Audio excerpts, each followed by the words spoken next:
From a security standpoint, what distinguishes computerized voting systems from traditional systems is not that computers are easier to compromise, but that the consequences of compromise can be so much more severe.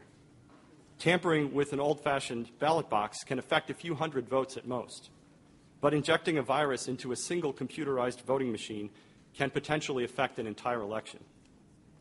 2 weeks ago, my colleagues Ari Feldman and Alex Halderman and I released a detailed security analysis of this machine, the Diebold AccuVote TS, which is used in Maryland, Georgia, and elsewhere.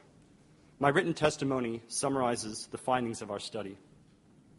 One main finding is that the machines are susceptible to computer viruses that spread from machine to machine and silently transfer votes from one candidate to another. Such a virus requires moderate computer programming skills to construct. Launching it requires access to a single voting machine for as little as 1 minute.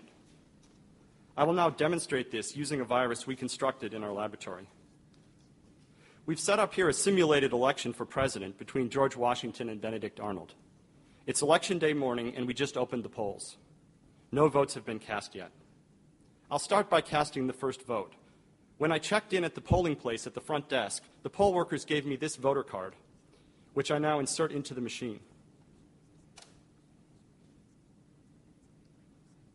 I press the Start button, and I choose to cast my vote for George Washington. The machine asks me to confirm my choice, and I confirm my choice and cast my ballot. The second vote is similar. I insert another voter card.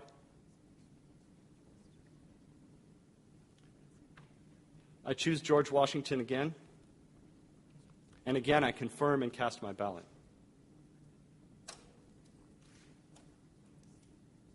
The third voter inserts another voter card and votes again for George Washington.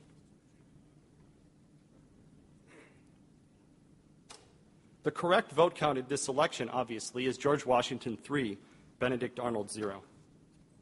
Now it's the close of Election Day. A poll worker inserts a special supervisor card into the machine.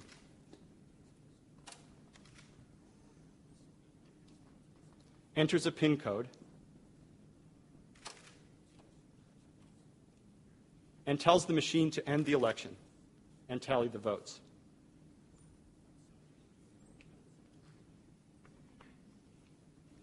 The machine will now print out a paper tape summarizing the ballot count. When I cast my votes earlier, my choice of candidate was recorded in the machine's electronic memory. This record of my vote was invisible to me. I had no way of verifying whether it was recorded correctly or whether it was changed after it was recorded. In this machine, the records were modified by our virus. This paper tape, printed out by the machine, reports the election's result. And it shows George Washington with 1 vote and Benedict Arnold with 2. Mr. Curtis, would you please state your full name for the record? My name is Clinton Eugene Curtis. And where do you reside? Tallahassee, Florida. And what is your profession? I'm a computer programmer. Would you please speak into the microphone so the audience can hear your testimony? I'm a computer programmer. Mr. Curtis, are there programs that can be used to secretly fix elections? Yes. How do you know that to be the case? Because in October of 2000, I wrote a prototype for President Congressman Tom Feeney at the company I worked for in Oviedo, Florida, that did just that. And when you say did just that, it would rig an election? It would flip the vote 51-49 to whoever you wanted it to go to and whichever race you wanted to win. And would that program that you designed be something that elections officials that might be on county boards of elections could detect? They'd never see it. Mr. Would you answer that question once again? They would never see it. So how would such a program, a secret program that fixes the election, how could it be detected? You would have to view it either in the source code or you'd have to have a receipt and then count the hard paper against the actual vote total. Other than that, you had been asked, you or others with your professional expertise had been asked to design a protective program that would protect the Ohio elections from against such software to fix the election. Could you have done so? If we've been asked to make a program that can fix the election, sure, anybody can do it. No, could you have designed a program or a procedure or a protocol that would have protected Ohio against this kind of rigging? No, you have to look at the source code. You have to get probably programmers from both or all parties to look at the source code and determine if there's anything in there that shouldn't be there. I mean, it's a simple program. You're adding 1 to a person's total. It's 100 lines of code tops. All right. Are you aware of whether there was any protective action in Ohio against this kind of vote rigging through software? I don't know. You don't know? I don't know. You were not asked to assist in the development of any protective system. Is that correct? No, I was not. In Europe, have you reviewed at all the election results in Ohio?